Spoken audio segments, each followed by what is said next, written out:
In my garden, a German Shepherd puppy lay poisoned, his breathing faint. I let the watering can fall from my hand. It landed with a soft thud, sending a spray of water over the lawn, but my feet were already carrying me forward.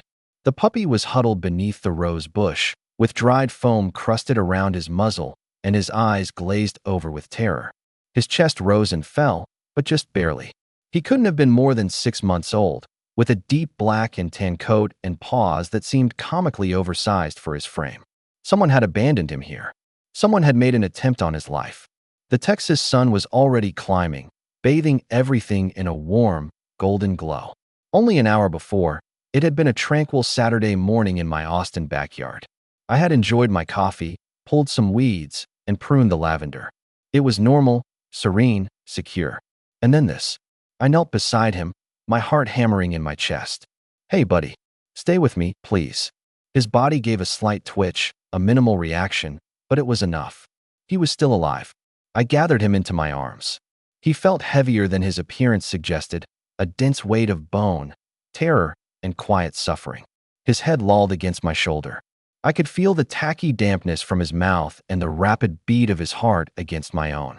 I had no idea what poison had been used. It didn't matter. I just knew I needed to get help. I raced back into the house, clutching the quivering German Shepherd puppy with one arm while fumbling for my phone with the other. "Yes, emergency." I panted to the vet receptionist. "Puppy poisoned, found in my yard." I didn't let myself wonder why. Not then. That could wait. For the moment, I just tossed a towel over the passenger seat and drove as if the world were coming to an end. The puppy made no sound. Not a whimper, a growl, or a bark. There was only his breathing, shallow and labored, and his eyes, which rarely blinked. We seemed to catch every red light. My knuckles were stark white against the steering wheel. "Don't you quit on me," I murmured. "Do you hear me?" I parked haphazardly outside the emergency clinic and stormed through the doors like a man possessed.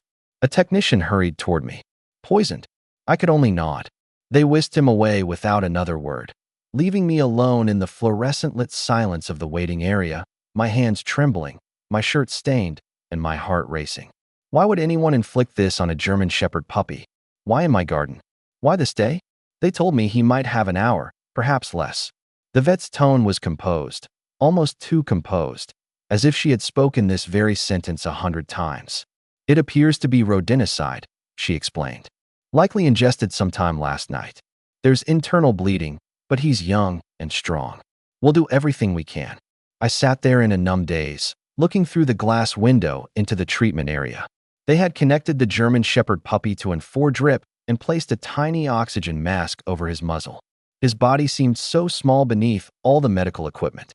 He was so still that if not for the gentle movement of his chest, I might have thought he was already gone. I didn't know his name or where he had come from, but there was something about him. I found I couldn't look away. Perhaps it was the fact that he hadn't whimpered, not even once, or the way his eyes had seemed to lock with mine, despite the immense pain. He had chosen my garden as the place to collapse. Why? I dialed the animal shelter hotline to report a found puppy, likely poisoned. The woman who answered asked if I intended to surrender him if he pulled through. "No," I said, the word out of my mouth before I had consciously decided. I couldn't abandon him. Not at this point. The vet returned. "He's stable for the time being. We've flushed his system as much as possible. Only time will tell." I nodded, uncertain whether to feel hopeful or to brace for the worst. When I was a boy, we owned a German Shepherd named Max. He was the type of dog who guarded my bedside every night and trailed me like a shadow. Losing him had fractured something inside me that I never truly discussed. Since that day, I hadn't allowed another dog into my life. Not in any real sense. And after my wife passed away 4 years ago, the silence in the house had only intensified. "He would have loved this garden," she would often say. I didn't want to allow myself to hope. Yet as I stood there, witnessing this poisoned puppy battle for his life, I felt a long-dormant feeling stir within me. Something akin to wanting to believe in the possibility of second chances. The vet permitted me to enter the recovery room once his condition had stabilized. I sat quietly beside him, my hand resting gently on his paw. It felt warm, solid, and alive. I leaned closer and whispered, "You've made it this far. Don't stop now." The German Shepherd puppy gave no response, But he didn't give up either. And I resolved that I wouldn't either. What kind of world harms something so young and defenseless? And what kind of person could turn away from that? I remained at the clinic for the entire afternoon. With every creak of the door or passing nurse, my body grew tense. I was constantly bracing myself for someone to enter and say, "I'm sorry." But those words never came. The hours ticked by. The 4 continued its steady drip. The monitors beeped in sync with his tiny, fragile heartbeat. I wasn't even sure if he could hear me, but I continued to talk to him anyway. "Hey, buddy, you picked the right garden. Okay, just hang on." The vet, Dr. Alvarez, came to check on him again. "He's responding," she announced. "We're cautiously optimistic. His vitals are improving, and he hasn't vomited since we gave him the antidote." I felt a surge of emotion, a mix of laughter and tears. "Does he have a chance?" She nodded. "A real one now, but we'll need to keep him overnight." I offered to cover any and all expenses, not even asking about the cost. It was irrelevant. The thought of him alone in a cage made my stomach clench, but I knew he required professional care. Before heading home, I stood by his kennel. The German Shepherd puppy was curled up on a fleece blanket, and 4 lines still attached to his paw. But his eyes, those same haunted eyes, were now open, watching me, their gaze following my every move. "I'll be back in the morning," I whispered. His tail managed the faintest flick. It happened just once, but it was enough. The sun was setting over Austin by the time I returned home. I walked slowly through my backyard, examining the grass, the fence, and the garden beds, searching for I wasn't sure what. Some clue, a hole in the fence, a discarded bag, any sign of who had done this. There was nothing. Yet I couldn't shake the unsettling feeling that someone had intended for him to die right there. That garden had always been my sanctuary, a space I shared with my wife.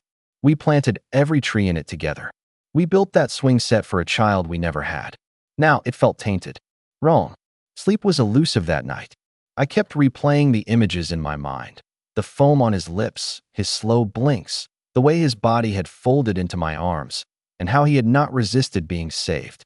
Who would poison a German Shepherd puppy? And why did he end up choosing me? The following morning, I arrived at the clinic before they even unlocked the doors. The receptionist recognized me and gestured for me to go through without a word.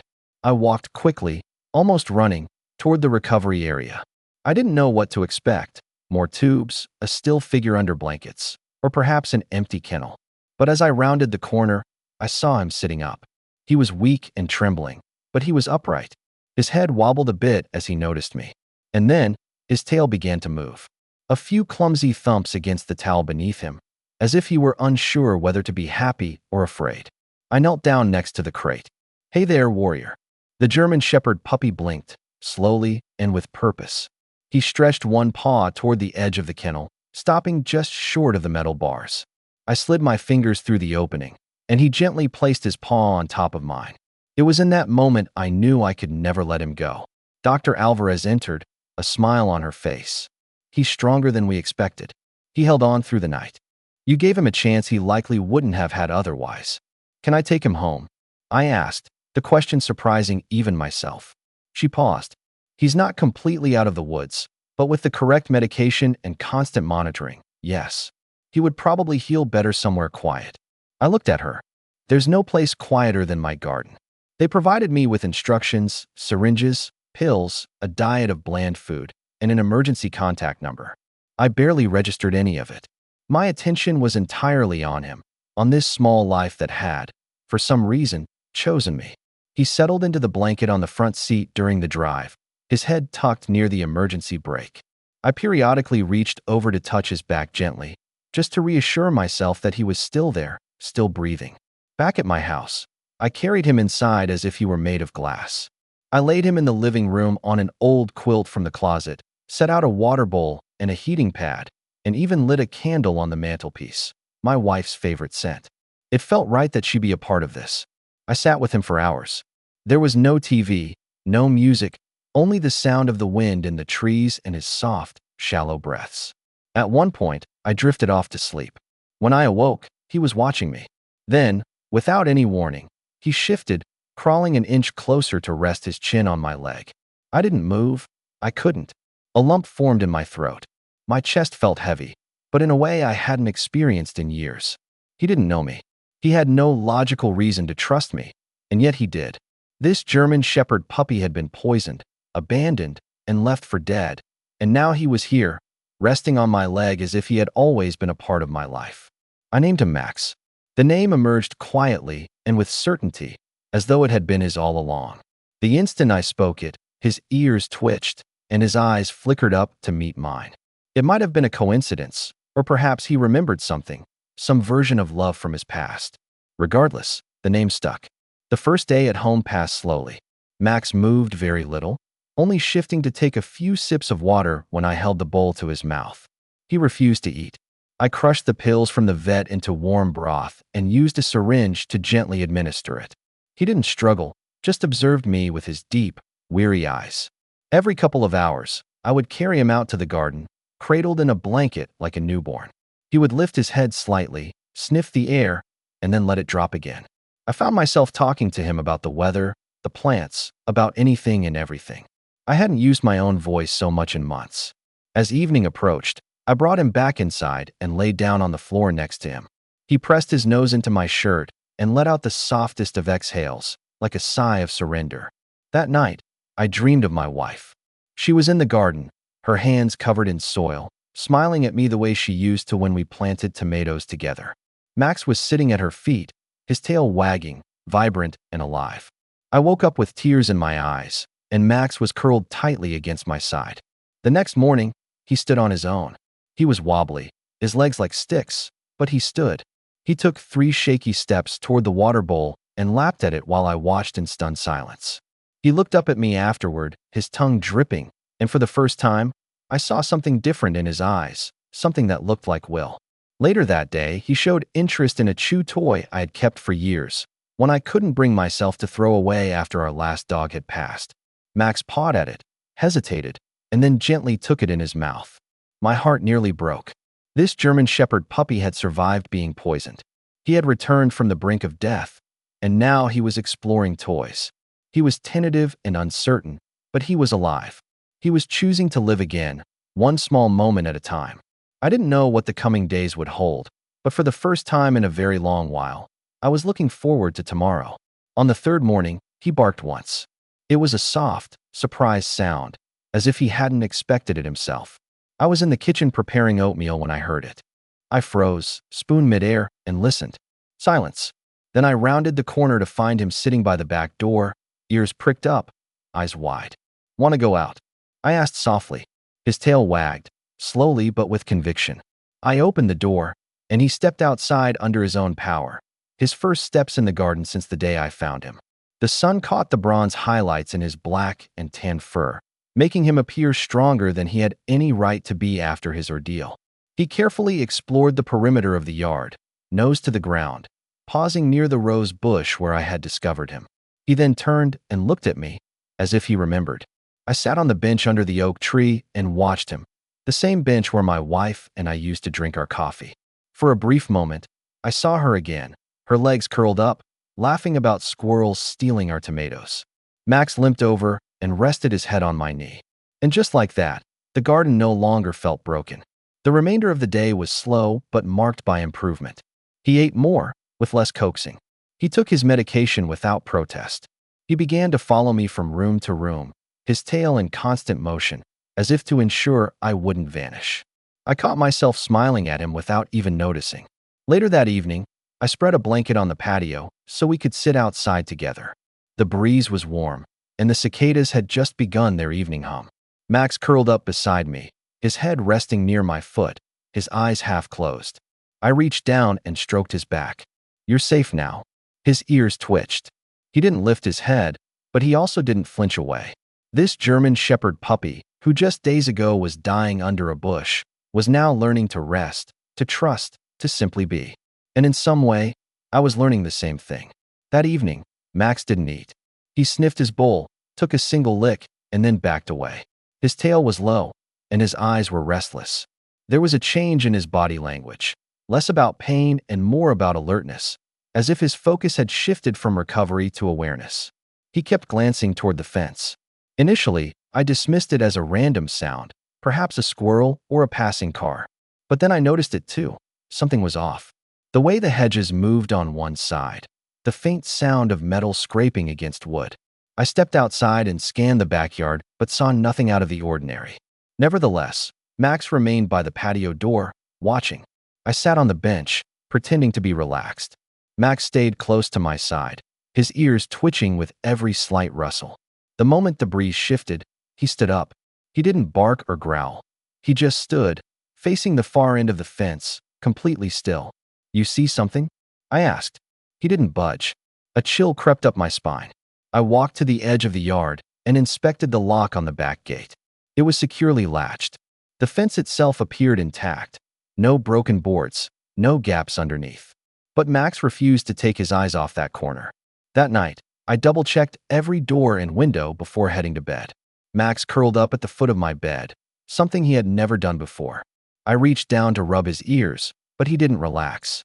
He kept looking at the door, the hallway, the window. Some part of him remained on high alert. Around 3 a.m., I was awakened by the sound of nails tapping on the hardwood floor. Max was up, moving silently. Then I heard a low growl, deep, soft, but undeniably serious. I sat up quickly. He was at the bedroom door, his body rigid, staring down the hallway. "Max," I whispered.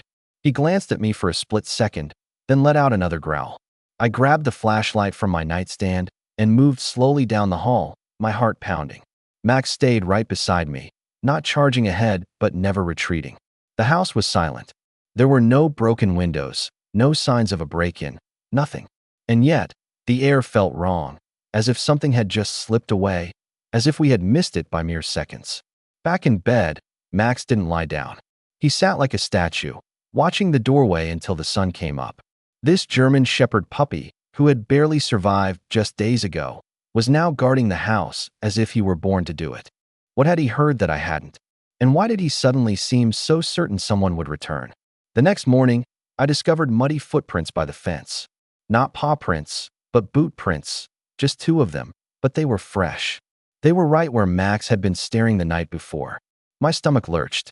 I stood there for a long moment, the sun warm on my skin, the birds chirping as if nothing had happened.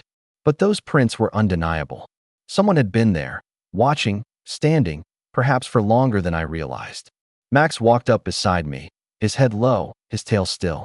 He sniffed the ground once, then looked up at me as if to say, "I told you." I called the non-emergency police line. They sent an officer by, who took photos and asked some questions. "Could be a trespasser, maybe someone casing the property," the officer suggested. "Doesn't look like a break-in, but I'd keep lights on at night. Lock everything." Max remained close the entire time. When the officer leaned down to pat him, Max didn't growl, but he didn't wag his tail either. He just stared, watchful and waiting. After they departed, I sat on the porch with him beside me and stared at the fence. "You were poisoned," I said aloud. "Then you show up in my garden, and now someone's coming back." The thought sent a shiver down my spine. What if he hadn't wandered here by accident? I recalled something the vet had mentioned in passing, something I had dismissed at the time. "He could have been used as bait," she had murmured. Sometimes people poison a puppy to test response time or to silence other dogs in illegal rings. At the time, I had shut the thought down, but now I wasn't so sure. I sat down at my old desktop and began searching local forums for lost dogs, poison cases, and backyard intrusions. It was mostly noise, but a post from a shelter volunteer in East Austin caught my attention. "If anyone sees a young black and tan German Shepherd puppy limping or appearing poisoned, please contact us. He went missing from our intake center last week under suspicious circumstances." I dialed the number. A woman named Erica answered. As I described Max, she fell silent, then said, "I think that's him. But we didn't lose him. He was taken." My blood ran cold. This German Shepherd puppy hadn't just been abandoned. He had escaped. And now, someone wanted him back. I didn't sleep that night. Every creak of the house seemed amplified. Every gust of wind against the window made my heart jump. Max lay by the door again, motionless, but his ears swiveled toward every sound. He was on alert, and that told me everything I needed to know. The following morning, I met Erica at the shelter. She came outside as I pulled up, and the moment Max stepped out of the truck, her hand flew to her mouth. "Oh my God, it's him." He hesitated briefly, then walked slowly toward her, his head tilted. She knelt, her eyes filling with tears, and touched his face gently. "You made it out, you brave, beautiful boy." I watched, trying to process it all. She told me his original name was Tank. He had been rescued from a suspected dogfighting breeder 2 weeks prior, along with 6 others. All of them were traumatized, underweight, and barely socialized. A few days later, the shelter was broken into during the night. Max, Tank, was gone. There were no broken locks or smashed windows. Someone had known the system. It was an inside job. "People like that don't just forget," she said softly. "If he was poisoned and left at your place, that wasn't a mistake. It was a message, or maybe a disposal." Max pressed against my leg as we stood in the shelter parking lot.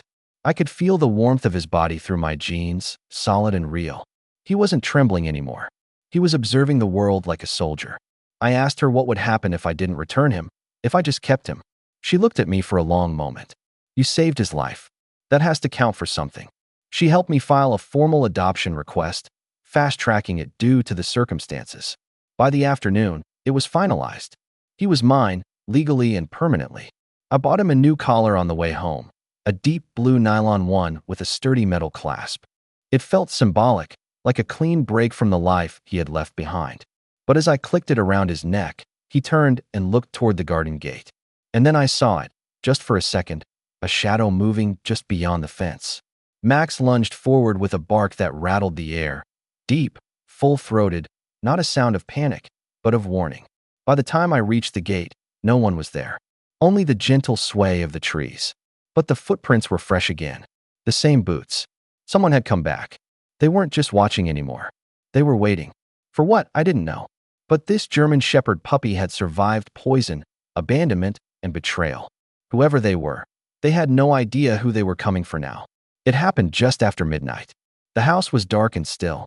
I was half asleep on the couch, the television humming softly, when Max's growl jolted me fully awake. It was different from before, not low or hesitant, but deep, steady, and locked in. It was a sound that clearly said, "He's here." Max stood rigidly by the front door, every muscle in his body taut and pointing forward. I followed his gaze through the side window and saw him, a man in the yard, moving low and slow, as if certain no one was watching. He was dressed in dark clothing and wore gloves, a black duffel bag slung over his shoulder. My hands turned to ice. I grabbed the flashlight with one hand and my phone with the other. My voice trembled as I dialed 911. "There's someone in my yard, possibly armed. Please send police now." I switched off the interior lights and crept to the back of the house. Max stayed by my side, step for step, completely silent. His tail was still. His body was tense like a coiled spring. He didn't bark this time. He waited. The man tried the side gate. It held fast. He then moved toward the back fence, the same spot where we had found the footprints. That's when Max launched himself through the dog door, as swift as lightning, teeth bared, and a ferocious growl tearing from his chest. The man never saw it coming. Max didn't attack blindly. He struck low, seizing the man's pant leg and pulling hard, sending him crashing into the garden bed. Dirt flew, and tools scattered. The man screamed. I burst through the door right behind Max, the flashlight beam high and blinding. "Get out of here," I yelled. "The police are on their way." Max didn't release his hold until I called his name twice. His breathing was heavy, his eyes blazing, but he obeyed. He returned to my side, positioning his body between me and the intruder. The man scrambled to his feet and bolted through the gate, disappearing just before the sirens grew loud. The officers arrived minutes later. One of them knelt beside Max, checking his coat, his eyes, his legs. "This is a damn good dog," he said. "Most wouldn't have reacted like that. He's not just protective, he's smart." They took fingerprints and made notes, saying they would follow up, but I knew it was unlikely the man would be found. Men like that are adept at slipping through the cracks. But one thing had changed. He wouldn't be back. Because this house, this yard, now belonged to someone. Someone who had fought through poison, fear, and whatever horrors had come before. This German Shepherd puppy had protected me. And in that moment, the truth struck me. I hadn't rescued him. He had come here to rescue me. The next morning, the garden felt different. The air was still golden with the sunrise, and the silence finally felt peaceful again. Max sat beside me on the porch, his chest held proud, his eyes calm. The tension was gone from his shoulders, and he was no longer scanning the fence line. There was just the soft rhythm of his breath and the weight of his head resting gently against my leg. I looked out over the yard, the same yard where I had found him dying, the same yard he had just defended as his own. The garden had once been a quiet place, a place for me to hide. Now it felt like something more.